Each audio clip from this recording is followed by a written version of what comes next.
नमस्कार मित्रों। जैसा कि आप सभी जानते हैं, हम एमपीपीएससी असिस्टेंट प्रोफेसर हिंदी विषय पर जो पाठ्यक्रम दिया गया है उसके आधार पर हम हिंदी विषय की रचनाएं पढ़ रहे हैं और अन्य जो भी उसमें पाठ्यक्रम में दिए गए हैं पारिभाषिक शब्द जो भी हैं वो हम सब पढ़ने का प्रयास कर रहे हैं। उसके अंतर्गत कोणार्क जो है जगदीश चंद्र माथुर जी का एक नाटक है, उसके बारे में आज हमें बात करना है और यह बात हम बिना समय गवाए करना प्रारंभ करते हैं। कोणार्क जो है जगदीश चंद्र माथुर जी का एक नाटक है। उसका प्रकाशन जो है 1951 में हुआ था। नाटक की जो काल अवधि है ईस्वी सन 1260 के लगभग इसकी जो समय काल है वहाँ पर बताया गया है। इसके पात्रों पर बात कर लेते हैं हम। विशु उत्कल राज्य का प्रधान शिल्पी और कोणार्क का निर्माता। धर्मपद एक प्रतिभाशाली युवक शिल्पी। नरसिंहदेव उत्कल नरेश जो थे, उत्कल यानी जो उड़ीसा का राज्य है वो उत्कल नगरी कहा जाता था उस समय। राजा चालुक्य उत्कल नरेश का महात्म्य। मुकुंद विशु का मित्र प्रौढ़ शिल्पी। मुख्य पाषाण कोतर्क राजीव थे। शैवालिक जो थे चालुक्य का दूत। महेंद्र वर्मन नरसिंह देव का रहस्याधिकारी। भास्कर गजाधर अन्य शिल्पी, प्रतिहारीगण और सैनिक। विशु उत्कल राज्य का प्रधान शिल्पी। धर्मपद एक प्रतिभाशाली युवक शिल्पी। नरसिंहदेव उत्कल नरेश। राजा चालुक्य उत्कल नरेश का महात्म्य।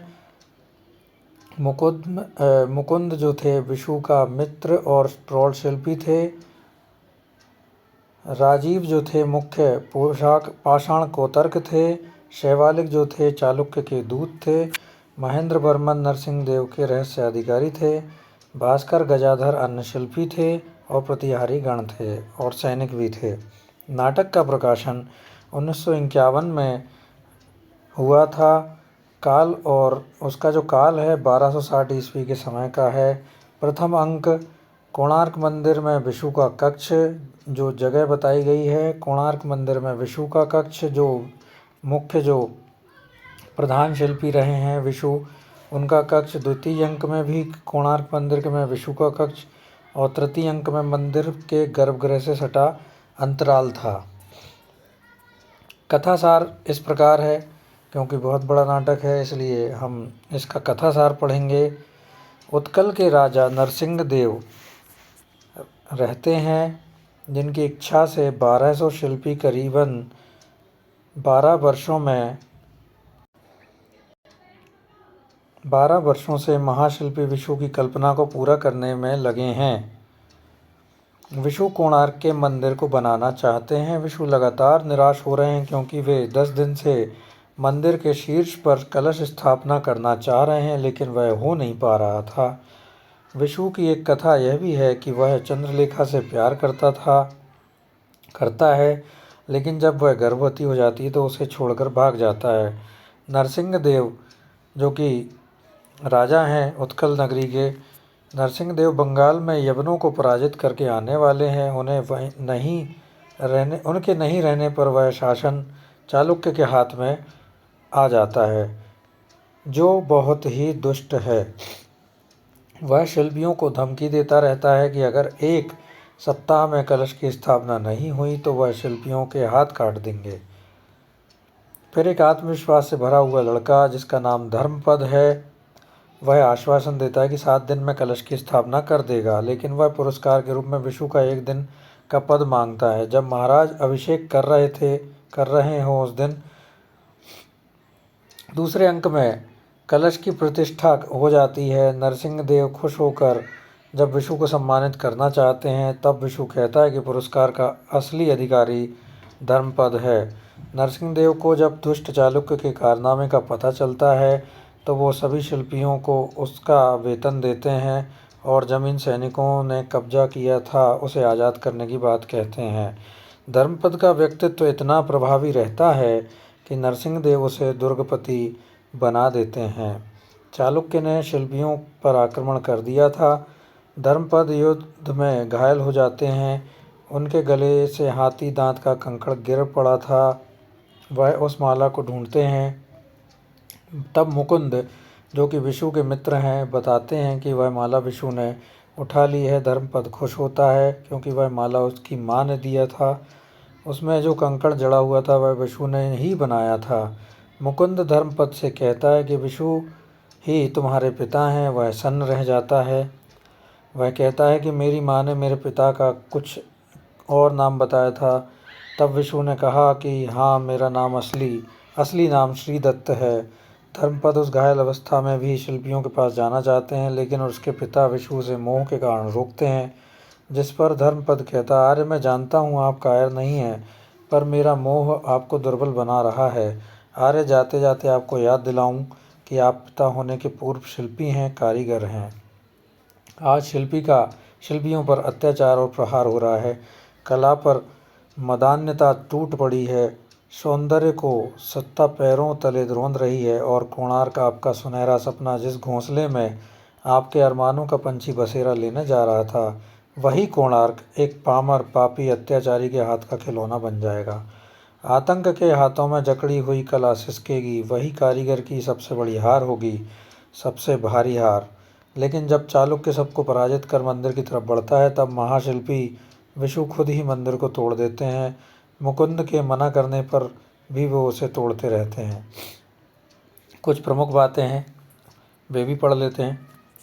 कोणार्क का कथानक महाशिल्पी और अन्य शिल्पियों के संघर्ष और द्वंद्व को दिखाता है। नाटक में 12 पुरुष पात्र हैं, लेकिन एक भी पात्र नारी का नहीं है। माथुर जी ने मंदिर की पृष्ठभूमि में आतताई राजा चालुक्य के प्रति कलाकारों के विद्रोह और प्रतिशोध को दिखाया है। नाटक के ऐतिहासिक संदर्भ में यह तथ्य है कि उड़ीसा के गंगवंशीय राजा नरसिंह प्रथम 1238 ईस्वी में उड़ीसा के शासक हुए। उन्होंने सूर्य मंदिर बनवाया। यवनों को बंग प्रदेश से पराजित कर खदेड़ा। राजा चालुक्य, उनके अमात्य और साहित्य दर्पणकार महाकवि विश्वनाथ उनके राजकवि थे। कोणार्क का निर्माण उनके शासन के अंतिम काल में अर्थात 1260 ईस्वी के आसपास संभावित होता है। नाटक के संदर्भ में रमेश गौतम का कथन है, कोणार्क में कर्तव्य चेतना का विस्फोट अभिव्यक्त हुआ है। कौन ने लिखा है? रमेश गौतम ने। आगे कहते हैं, शिल्पियों और चालुक्य के बीच के संघर्ष को मार्क्सवादी दृष्टि से श्रमिक आंदोलन भले ही मान लिया जाए, इसे सामंती शासन व्यवस्था के विरोध का नाटक भी बताया जाए, यह और बात होगी। लेकिन नाटक की रचना में मूल स्वर को अगर परखने की कोशिश की जाए तो यह स्पष्ट हो जाएगी कि पूरे नाटक के केंद्र में कोणार्क का मंदिर है और मंदिर के निर्माण में विशु की प्रेरणा थी, तो नाश में पुत्र का प्रतिशोध। कोणार्क के संबंध में जगदीश चंद्र माथुर का कथन है, प्रण की अटखेलियाँ और भाग्य के तपेड़ों के आधार पर कोणार्क के खंडहरों का सहारा ले एक रोचक कथा पट प्रस्तुत कर देने में मुझे संतोष नहीं हुआ। मुझे तो लगा जैसे कलाकार को युग युग के मौन पुरुष जो सौंदर्य सृजन के सम्मोहन में अपने को भूल जाता है, कोणार्क के खंडन के क्षण में फूट निकला हो। चिरंतन मौन ही जिसका अभिप्राय है, उस पुरुष को मैंने वाणी की देने की धृष्टता की है। भूमिका में जगदीश चंद्र माथुर जी का कथन है, मैं अपने उड़िया मित्रों से एक धृष्टता के लिए क्षमा याचना करता हूँ। जिस लोकप्रिय किंवदंती के आधार पर उड़िया में श्री गोप बंधु दास के खंड काव्य धर्मपद, कार्तिक घोष के नाटक और अन्य रचनाओं का प्रणयन हुआ, मैंने उसका रूप इस नाटक में इतना बदल दिया है कि शायद वे उसे पहचान भी न पाएं और रुष्ट भी हों कि क्यों मैंने एक ललित और एक करुण रस के पगी कहानी को एक रौद्र रूप में प्रदर्शित किया। मैंने जो कुछ लिखा है उस पर रंगमंच और नाट्य लेखन के तजुर्बे की छाप है, शास्त्रीय अध्ययन की नहीं। लेकिन शास्त्र के दामन पर तजुर्बे के दाग ना पड़े तो वह दामन नहीं पताका बनकर रह जाएगा। हमें तो दामन की ज़रूरत है, पताका की नहीं। ये बहुत महत्वपूर्ण है।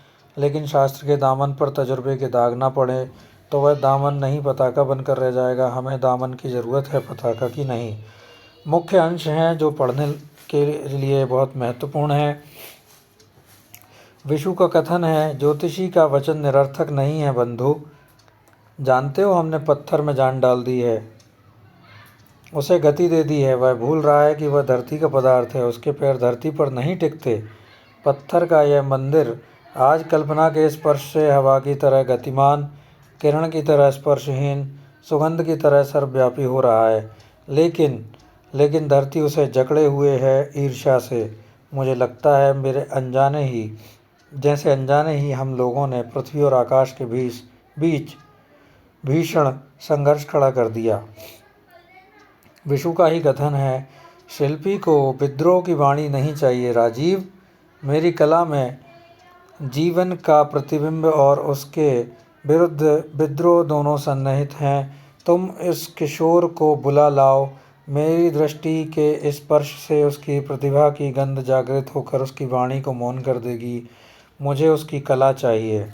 विशु का ही कथन है, देखो हमारे कोणार्क देवालय को आंखें भर कर देखो। यह मंदिर नहीं, सारे जीवन की गति का रूपक है।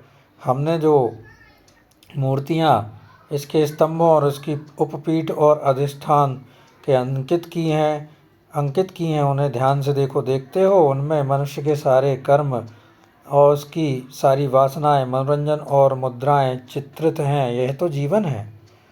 विशु जब कहता है, राज्य की बातों में पढ़ना शिल्पियों के लिए अनुचित है, तब धर्मपद कहता है, मगर यह भी उचित नहीं कि जब चारों ओर अत्याचार और अकाल की लपटें बढ़ रही हों, शिल्पी एक शीतल और सुरक्षित कोने में यौवन और विलास की मूर्तियां ही बनाता रहे। नरसिंहदेव का कथन है, जो पत्थर को जीवन दान दे, उसके जीवन स्रोत को हम अजस्त्र देखना चाहते हैं। नरसिंहदेव का कथन है, हम महामात्य को आदेश देंगे कि कोई अनुचित बात न होने दें। राज्य के स्तंभ तो सामंत और श्रेष्ठीगण हैं, किंतु निर्धन प्रजा को सुखी रखने में ही हमारी कीर्ति है। धर्मपद का कथन है, नरसिंहदेव के लिए, मैं तर्क करने नहीं आया हूँ, मैं तो एक ऐसे संसार की ओर आपका ध्यान खींचना चाहता हूँ जो कि आपके निकट होते हुए भी आपकी आँखों से ओझल हो गया है। इस मंदिर में वर्षों से 1200 के से ऊपर शिल्पी काम कर रहे हैं। इनमें से कितनों की पीड़ा से आप परिचित हैं। जानते हैं, आपकी महामात्य के भृत्यों ने इनमें से बहुतों की ज़मीन छीन ली है। कईयों की स्त्रियों को दासियों की तरह काम करना पड़ा है और सारे उत्कल में अकाल पड़ रहा है। धर्मपद अपने पिता विशु से कहता है, मगर यह भी तो उचित नहीं कि जब चारों ओर अत्याचार और अकाल की लपटें बढ़ रही हों, शिल्पी एक शीतल और सुरक्षित कोने में यौवन और विलास की मूर्तियां ही बनाता रहे। धर्मपद का कथन, जीवन के आदि और उत्कर्ष के बीच एक और सीढ़ी है। जीवन का पुरुषार्थ। अपराध क्षमा हो आचार्य, आपकी कला उस पुरुषार्थ को भूल गई है। जब मैं इन मूर्तियों में बंधे रसिक जोड़ों को देखता हूँ तो मुझे याद आती है पसीने में नहाते हुए किसान की, कोसों तक धारा के विरुद्ध नौका खेने वाले मल्लाहों की, दिन भर कुल्हाड़ी लेकर खटने वाले लकड़हारे की। इसके बिना जीवन अधूरा है आचार्य। धर्मपद का ही कथन है, चालुक्य के संबंध में, क्या हम लोग भेड़ बकरियां हैं जो चाहे जिसके हवाले कर दी जाएं। आज भी ही तो हमारे भाग्य का फैसला है। जिस सिंहासन को तुम आज डांवाडोल कर रहे हो, वह हमारे ही तो कंधों पर टिका है। क्या उस पर वह बैठेगा जिसके कारण सैकड़ों घर उजड़ चुके हैं? जब वह जिसने कोणार्क के सौंदर्य निर्माता शिल्पियों की ठीकरों से तुच्छ मान ठुकराया, कलिंग हमारा है और उसके अधिपति हैं हमारे जनता प्रजा वत्सल नरेश्री नरसिंहदेव। बैठेगा जिसके सैकड़ों घर उजड़ चुके हैं, नरसिंहदेव। विशु का कथन है, तुम अपने बेटे धर्मपद से, तुम शिल्पी विशु के पुत्र हो धर्मा, कोणार्क और किसी के स्पर्श से कैसे जग सकता था। जैसे मरुस्थल में कहीं निर्झरणी सहसा गायब हो जाने पर भी अन्यत्र वह निकलती है, जैसे ही मेरी भटकी हुई प्रतिभा तुम्हारे मन में विकस उठी धर्मा। सैकड़ों हजारों वर्षों तक कोणार्क के उन्नत शिखर को देखकर लोग कहेंगे कि यह विशु और उसके बेटे की कला की सर्वोत्कृष्ट कृति है।